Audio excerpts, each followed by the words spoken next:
what they have to offer and what their potential roles could be. How would voters benefit from backing a smaller party? We can speak to Shamim Thakur Rajbansi, leader of the Minority Front, live to us from Durban, and Cape Coloured Congress leader Fadiel Adams, joining us live from Cape Town. Thank you so much for speaking to us. Shamim, let's start with you, because the Minority Front, of course, is known to be a party targeting the Indian vote, in particular Durban. You haven't had much success in recent years. Is it time to change strategy or not? Good evening, Shaheen, and of course to your listeners. But I just want to say that, yes, you're right. We didn't do so well after our leader, Mr. Rajbansi, had passed on. But obviously, voters have every 5 years to choose parties. And we have stood the test of time. We are a party that's 28 years old. Voters have always had their trust in us, and that is why we've lost at the distance. But in this election, things are looking good. They're looking up.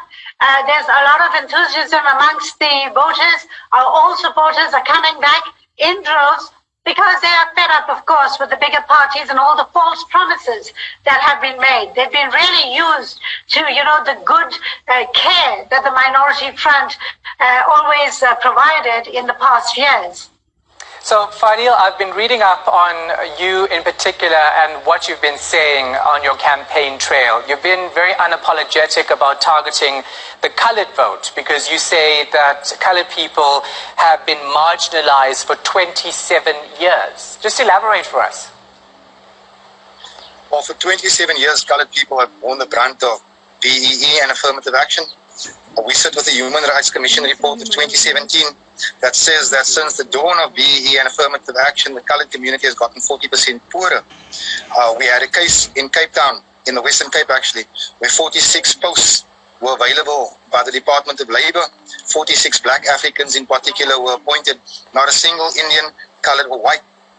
We took this issue on, and the Human Rights Commission went in and had a full investigation. The result of that investigation was that it found that coloured people were being given a raw deal by the very custodian of the Employment Equity Act, that in his 3 years as the provincial manager of the Department of Labour, the manager had never appointed a single coloured person. There's a clear narrative being run here that there's no place for coloured people. This is not just me saying it. Come to Cape Town, come to the Western Cape, get the feeling on the ground. My surprise was when I went to Wentworth in Durban, I had the same thing. The feeling is the same. This country has fallen out of love with coloured people, and nobody can explain why. Yet you find that people are still voting in the Democratic Alliance in Cape Town as well as in Durban, Shamim, because you lost a lot of your electorate to the Democratic Alliance over the years. So what are you changing to actually get your voters back? Because your initial message of appealing to the Indian community hasn't worked for you.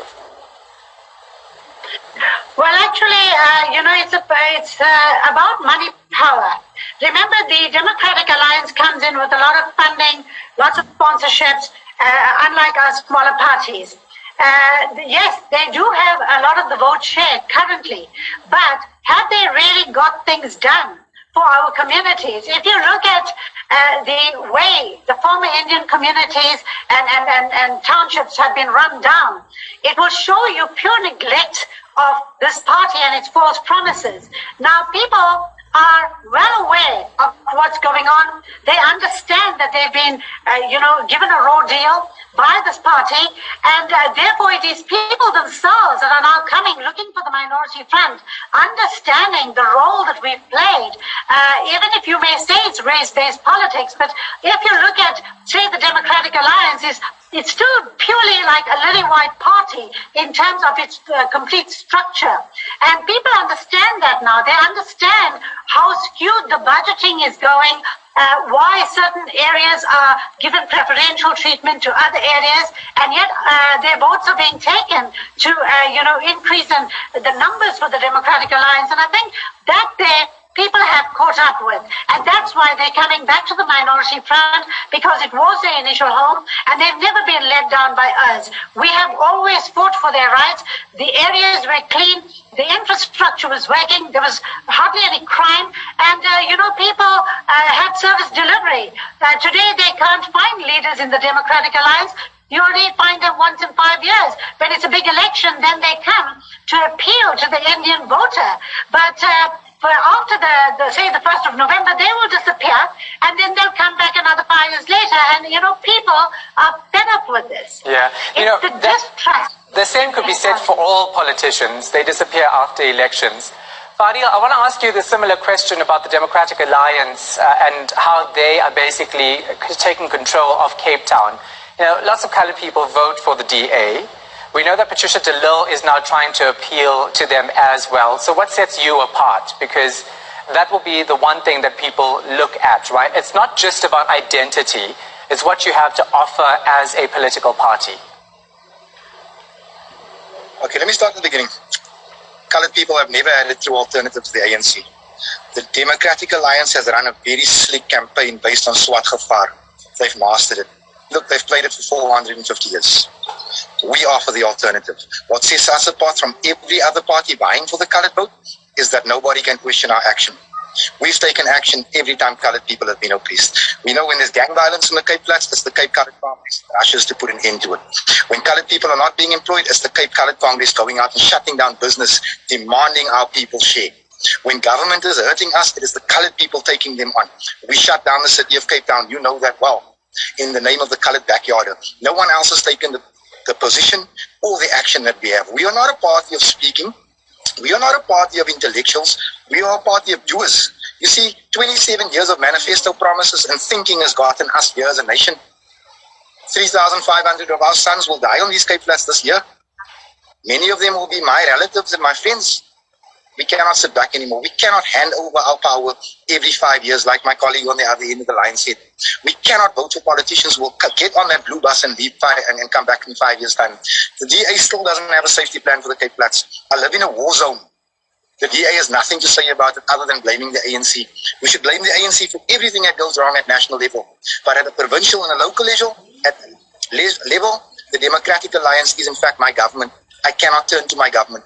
It is time for colored people to own the space that they're in. And the CCC is about to offer them that. Will you be open to, other race groups at all to expand how you operate as a political party? I'm going to put that question to both of you. So, Shamim, I'll start with you.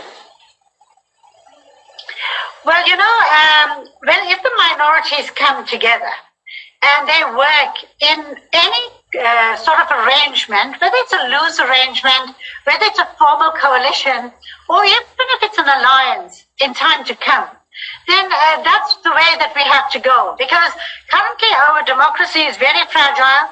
It is continuously evolving, but we don't want it to evolve where it's not within our control, or where it goes out of control, like we've seen happening in the years gone by, and even recently with the violence. So I think that we are all here to protect each other, and minorities, just by their sheer number, they may not make it, on their own to pull a lot of power, bargaining power in the different levels of government. But obviously, if they get together in any form of coalition or working arrangement, they'll have a lot of power.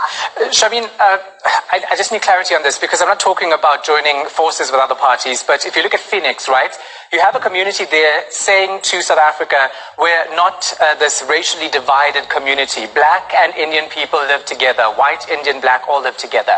So why do you not appeal to an area and who lives in there instead of a specific group? That's the question. Can you expand? Yes. So now you're speaking about things like social integration, you're speaking about social cohesion.